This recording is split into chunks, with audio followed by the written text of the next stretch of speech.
Hello and welcome to this episode of Microchips. Not a repair video today, but a look at some International Multimode CB radios that I've got in my collection. Now unfortunately we haven't got the ultra rare Mark 1 of the Multimode 2 that just has a clarifier and not the shift as well. Those are super hard to come by. But we have got some other ones. So let's take a look. So starting off with the standard 059 chassis Multimode 2. This is one of mine that I modified in previous videos to have 10 kc minus 5 kc and 5 bands, and a new decal on the front, because as you know that these Multimode 2s are getting a bit battered. Of course, decals come from our friends at Print Extreme.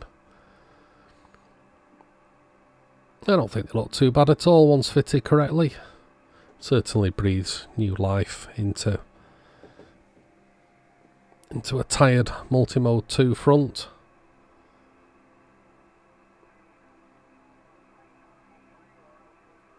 So we want to see the full job I did on these, go back and have a look in my previous videos.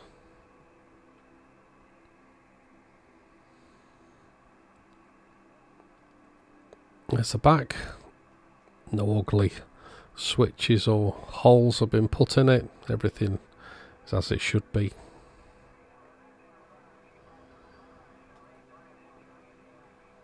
So inside this one, this was a particularly clean example. I was actually quite surprised because the outside of it was quite rough, but inside was absolutely beautiful.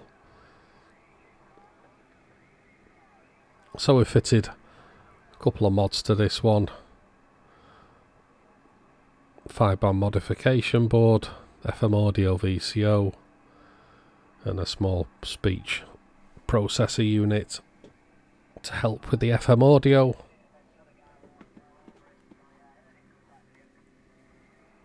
But all in all, quite untouched inside and quite nice to work on.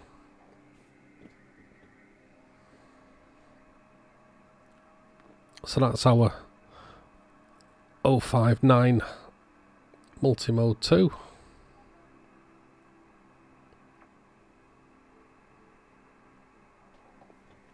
And it's actually quite a nice radio now. So let's move on to the next Multimode 2. So this one is actually boxed. What should we say, what's left of the box, but it's still a box nevertheless. And let's have a look at this one. So inside the box we have a photocopy of the manual. Shame it's not the original manual, but never mind. I did actually make a scan of an original manual once of the circuit diagram. That's available in my Facebook group. As you can see, this one has got the 059 schematic diagram in the back, which you're probably thinking, yeah, that's okay for this, but it's not. We will see. So I have a Ham International microphone, original microphone as denoted by the metal microphone holder, very nice. Standard Cybernet power lead. A couple of bracket screws. And the mounting bracket as well. And inside we have our Multimode 2. And you're probably thinking it just looks the same as any old Multimode 2. Which essentially it does from the outside. But from the inside we're going to see that it's a different beast. So let's take the lid off and have a look. As you can see, this lid is a bit scratched, a bit damaged, so we're going to send that off to the powder coaters. There's the back of it, looking all original, no nasty holes, any surprises on the back. It's nice to see. So yeah, the lid's going to get sent off to powder coating. I'm going to make that look a little bit better, because it's a shame such a nice radio let down by a bit of a rusty lid. So all you eagle-eyed people out there will notice that this is a 121 chassis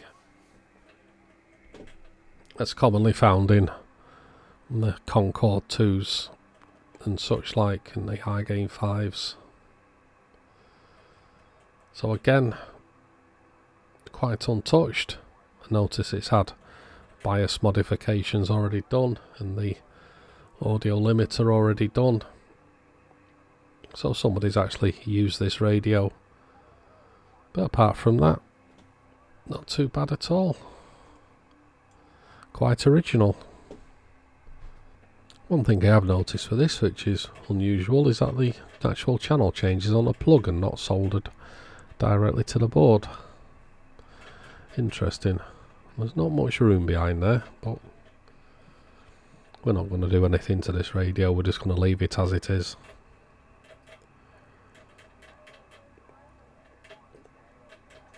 So everything's looking very nice in there. Doesn't look messed with at all. And in excellent condition.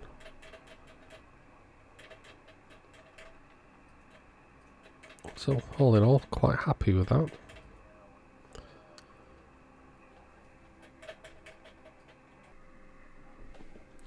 Have a quick look at the circuit board side.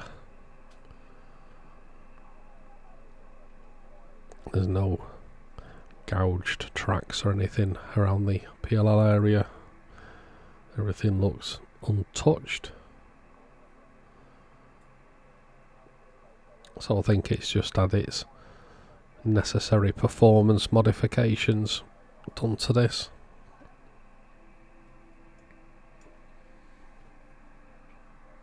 So there's the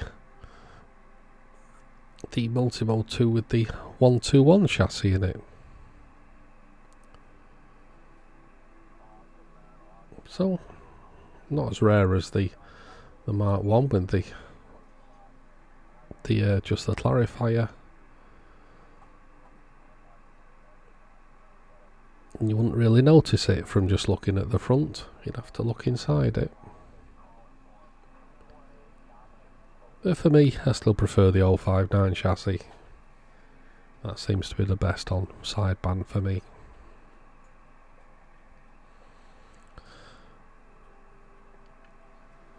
So next on the list we have a Multimode 3.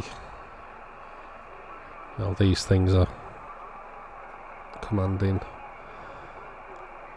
quite a high price at the moment due to the somewhat rarity of them. I've got a feeling I know why they're rare. So let's have a closer look at the front on this. So this has got Ham International's weird channel arrangement that actually, when it goes negative channels, it actually goes like backwards. Instead of 1 to 40, it's 40 down to 1, which uses that weird module that seems to fail. Don't know why they did that, it just adds confusion. But this one does need a bit of a touch up on the front.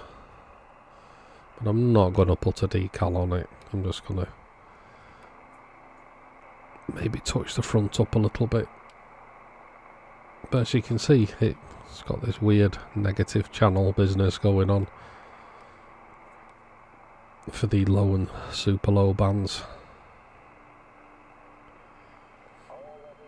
I believe this is the same as the Concorde 3 and the Jumbo 3. So here's the back of it. So no nasty surprises on the back. Everything looks okay. So let's have a look inside.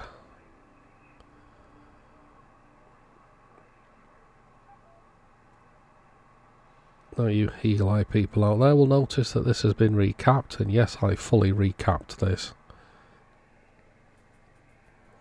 Due to them having one big problem.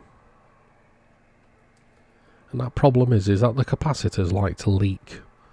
And they like to leak and rot the tracks on the top of the board. And when that happens, it's a proper pain.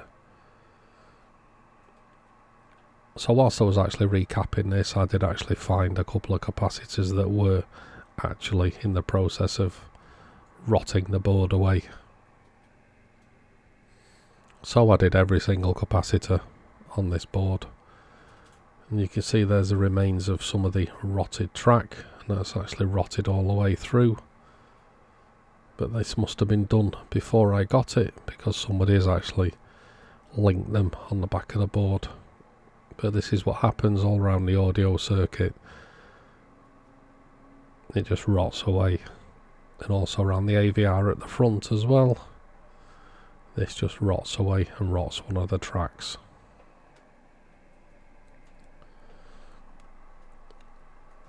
So you can see it's a 133 chassis.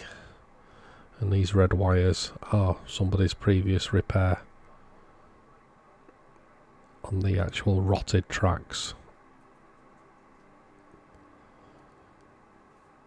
So the radio does work now. I had to fiddle about with it to get it to work. But it is operational.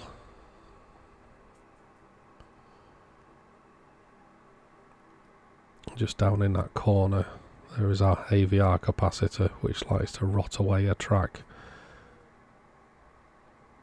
So does that add to the rarity of these things because they've just been rotted away and people have scrapped them? Or were they just never sought after that much? They were supposed to be the pinnacle of Cybernet's radio, but really they were terrible. And that's our HC06 unit, I think it is, which does all the channel inversions. Now a standard Ham International bleep, but built onto the board this time with a socketed 4011. See, we've got 4 crystals but 6 bands. I'm just pulling the crystals out, just have a look at them. We get one that's branded as Ham. Is that an actual Ham International crystal? Interesting.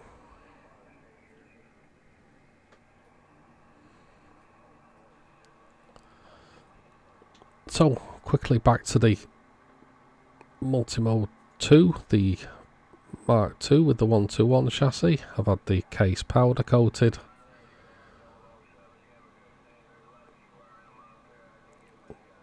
So we're going to fit that. And make this radio look nice once more.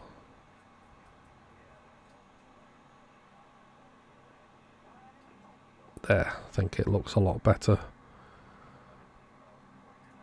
than what it did with its rusty front, rusty case, should we say. So we'll put some new screws in it as well, just to finish it off. There, very nice.